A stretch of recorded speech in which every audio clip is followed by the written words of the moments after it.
Welcome to Foreigner in the Philippines and an update on our guest house project. And we're in the bathroom right now.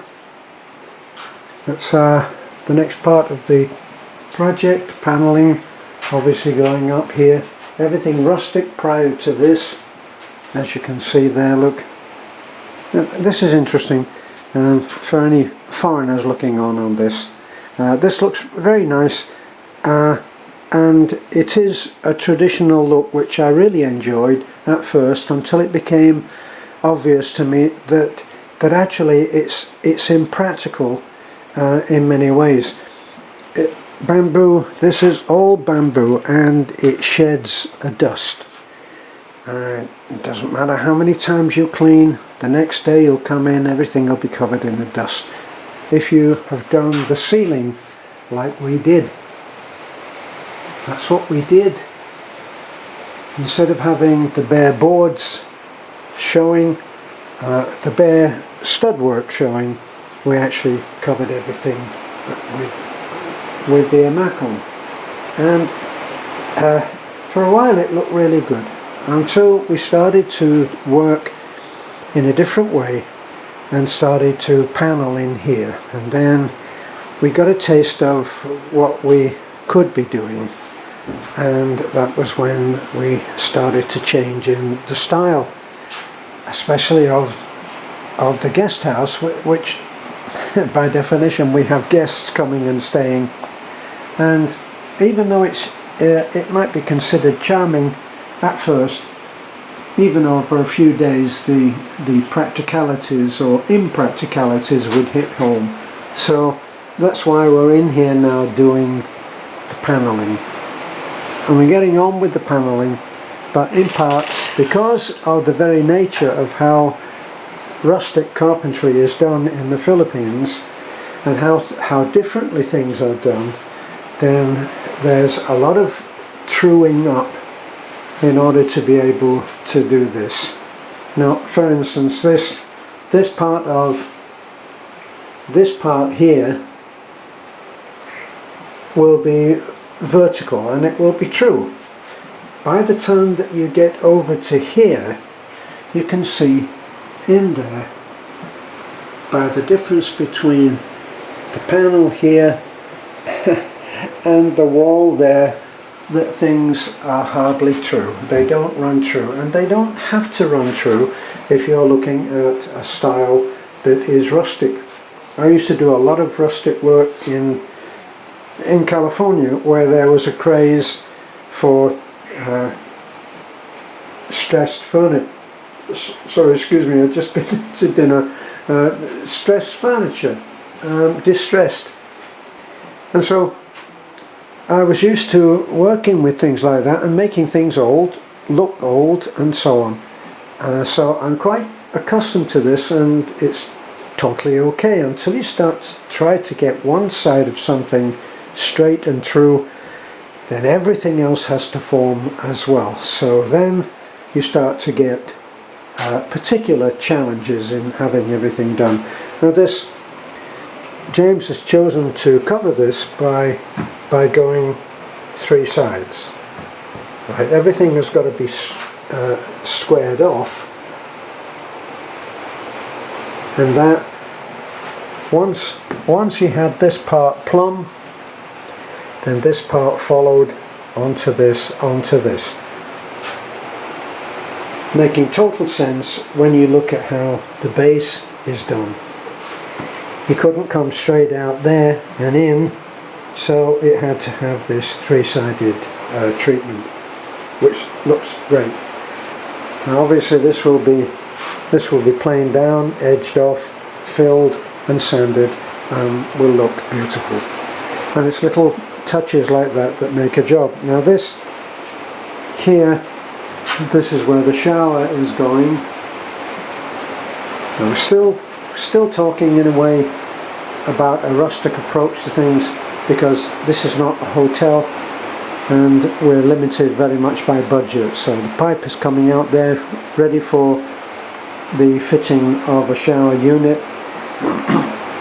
Are we going to run to a heated shower, possibly in the future, but we can't do it right now. So it's not a heated shower, and what will happen is that you will still be down to a bucket and a fitting there, and then there'll be a unit here, and because this is going to be covered in water, then it has to be treated and made sure that everything is filled, sealed, and underneath the join between the wood and this, there's a gap, can't be allowed to stay, so that's why you have this as well. Plus everything has to be kept so that it's all level. You can't put this kind of trim on here, have that going around, and have what you can see over there. Here's a close-up. This, it cannot just be put on with each part being separate from the rest. These lines that you see, they're laser guided, so that everything goes around and comes around, and even if you sit there looking, which is the worst thing to do if something is slightly out of plumb or out of level, you'll spot it eventually, and then of course after that it will drive you crazy. Well, that's not going to happen because this has been done properly, even within the limits of the rustic base, which is what we've got.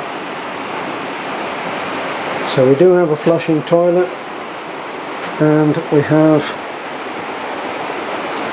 a space there. This will be a window for the the outlet for the fan, and then there's a window here, and we've blocked that off because we don't want to just leave it open there. It's not a high security thing though, of course, as you can see. We've got space there for 3 spots. 1, 2, 3. Could have got away probably with 2, but I do like to have a lot of light, and so we ran to 3. I would have liked 4 myself, but they're 500 each, and that was outside of the budget right now, so that's where we are. We won't be doing a ceiling like this, no need to. More a ceiling like we've done in here, which is going to be the same setup. C3 downlighters on just a straightforward flat ceiling. We have been looking at doing a little trim around the join, which I like, and which I have said I would like to continue doing. And there we are there, look. I see now that that's not cored around. James has made that up by running off pieces from this. Some more there, look.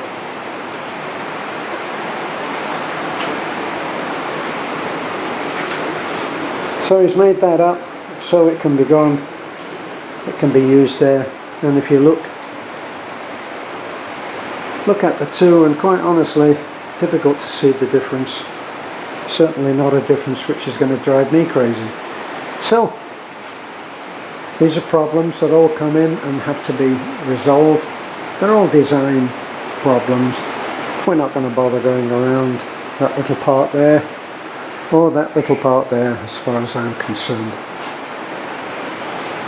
But I do want to run the trim. See what you've got here, look, is coming up after the painting is done probably. That's going to be, this is not the piece by the way, there is a decorative trim that we put on there, an architrave moulding, and what I planned on doing, I'm thinking about it, is to put this going all the way to there, so right along and over to there.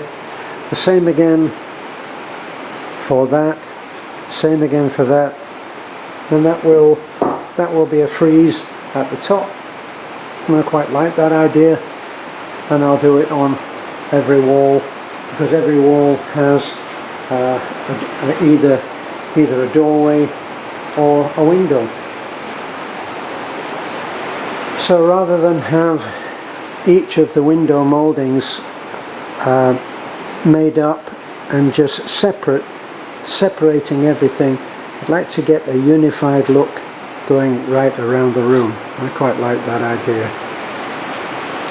But I'll be doing that when I go out and get the moulding, which we'll do after we've done the painting. Painting that you see here is purely from a practical, professional thing of not allowing the stuff that's underneath this kind of moulding that's going to go on there, and that has sealed the join.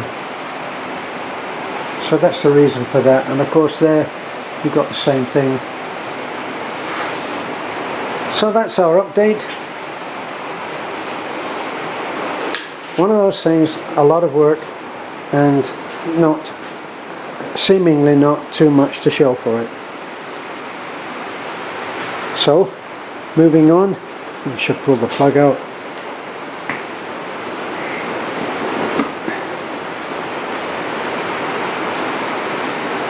So thanks for looking in, and we'll be back.